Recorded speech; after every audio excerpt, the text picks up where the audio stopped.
संघर्ष का कर्तव्य उपस्थित हुआ तो पूरे जोर से संघर्ष किया। उसमें आवश्यक जो कठोरता आवश्यक है उस कठोरता का भी वर्ण किया, लेकिन ऐसा होने के बाद भी वो किसी के द्वेष्टा नहीं बने। उन्होंने अपने मन में किसी के प्रति कोई शत्रुता नहीं रखी, सबके प्रति निर्वैर भाव से अपना कर्तव्य वो करते थे। और इसलिए उज्जवल शील संपन्न उनका यह जीवन सज्जनों के लिए आधार बना, दुर्जनों को उनके कर्तृत्व की धाक बनी। इस प्रकार की समाज में शक्ति जब खड़ी हो जाती है तब फिर समाज का उत्थान होता है, देश का उत्थान होता है, बाकी सब सहायक बनता है। ऐसे व्यक्तिगत और राष्ट्रीय चरित्र की आवश्यकता आज की परिस्थिति हमको बार बार बता रही है, ये आवश्यक है और उसके आदर्श ये जीवन है। क्योंकि परिस्थिति हमेशा चुनौतियां तो रहती ही है, अच्छा भी रहता है। दुनिया की हो, देश की परिस्थिति हो। अभी वैज्ञानिक प्रगति का वर्णन करते समय आपने बताया भविष्य के लिए तैयार होना है, और भविष्य इस तकनीकी के कारण कई प्रकार की नई सुविधाएं लेके आएगा। आज तक विज्ञान कई प्रकार की सुविधाएं लेकर आया है। तो मनुष्य जीवन भौतिक दृष्टि से पहले से सुखी है, परंतु हम देखते हैं कि इतने प्रगत सुखी मानव समाज में अपने स्वार्थ और अहंकार के कारण कैसे कैसे संघर्ष चलते हैं। इस्राएल के साथ हमास का जो युद्ध छिड़ा वो अब कितना व्यापक होगा और उसकी आग में कौन कौन झुलसेंगे और दुनिया पर इससे कौन सा संकट आएगा, इसकी चिंता सबको लगी है। तो परिस्थिति के दोनों पहलू होते हैं। अपने देश का जब विचार करते तब भी अपना देश आगे बढ़ रहा है। टेक्नोलॉजी के क्षेत्र में, शिक्षा के क्षेत्र में अतिथि महोदय ने वर्णन कर दिया है। बहुत नपे तुले शब्दों में पूरा चित्र आपके सामने आया है। ऐसे सब क्षेत्रों में भारत आगे बढ़ रहा है। समाज की समझदारी भी धीरे धीरे बन रही है।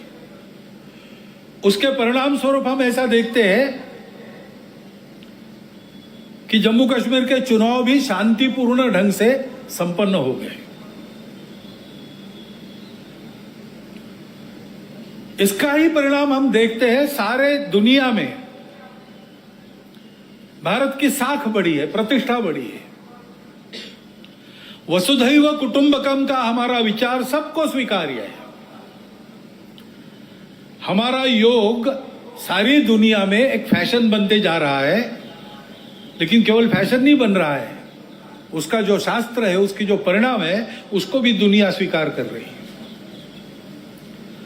पर्यावरण के बारे में हमारी अपनी जो दृष्टि है वो आज सारी दुनिया में स्वीकार्य है। भारत की प्रतिष्ठा बढ़ी है, भारत का सामरिक बल बना है। कई मामलों में देश आगे जा रहा है और आगे ले जाने का प्रयास शासन के द्वारा, प्रशासन के द्वारा, देश के युवकों के द्वारा, वैज्ञानिकों के द्वारा, किसानों के द्वारा, जवानों के द्वारा, सबके द्वारा हो रहा है। विशेषकर युवा पीढ़ी में हम देखते हैं कि स्व के गौरव की भावना बढ़ रही है। अपने देश के भविष्य के लिए बहुत अच्छे लक्षण हैं और ये चलते रहेंगे। ऐसा नहीं है कि ये किसी तात्कालिक समय के वैशिष्ट्य के नाते खड़े हैं। ये करवट बदली है भारत के समाज में और समाज आगे बढ़ेगा, देश को आगे ले जाएगा, इसका पूर्ण विश्वास है। परंतु जीवन का मार्ग कभी निष्कंटक नहीं होता और इसलिए कुछ चुनौतियां भी सामने है। विजयादशमी के भाषण में इन दोनों बातों की चर्चा होती है, परंतु चूंकि देश की आगे कुछ चलती रहेगी ये विश्वास है, उस तरफ देश ने रुख कर लिया है और देश आगे ही बढ़ेगा। उसकी चर्चा इस भाषण में आज मैं कम करने वाला हूं। एक चुनौती ऐसी ध्यान में आती है जिसका विचार हम सबको करना चाहिए, क्योंकि वो केवल हमारे सामने यानी संघ के सामने चुनौती नहीं है, केवल हिंदू समाज के सामने नहीं है, केवल भारतवर्ष के भी सामने नहीं है, पूरे दुनिया में वो चुनौती उठ रही है। उसको हमको समझना होगा, क्योंकि बहुत मायावी रूप धारण करके वह चुनौती आगे चलती है। इसलिए उसकी चर्चा करना मुझे आवश्यक लगता है। भारत आगे बढ़ रहा है, लेकिन भारत आगे न बढ़े ऐसा चाहने वाली शक्तियां भी दुनिया में है, जिनके निहित स्वार्थ मार खाते हैं भारत के प्रमुखत्व के कारण। वो अपेक्षा तो यही है कि उनका विरोध होगा, तरह तरह की चालें वो चलेंगे, भारत को दबाने का, एक विशिष्ट मर्यादा के अंदर ही बढ़ने देने का प्रयास करेंगे। वैसा हो भी रहा है,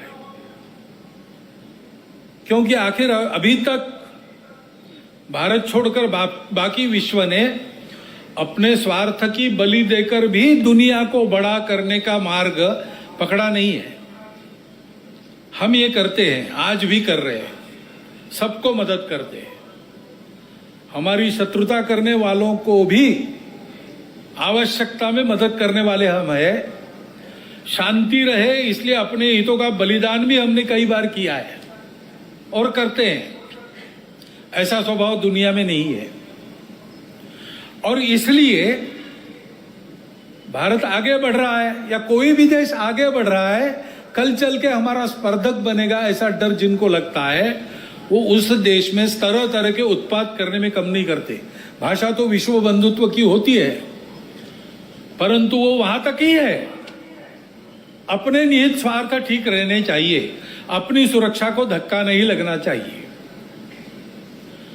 और इसलिए दूसरे देशों में कई प्रकार के उत्पाद खड़े करना, जनतांत्रिक तरीके से वहां कोई सरकार चुन के कारोबार कर रही उसको नीचे लाना, ऐसा दुनिया में चलते रहता है। ये दुनिया की रीति लगभग बन गई है, जो नहीं बननी चाहिए लेकिन है।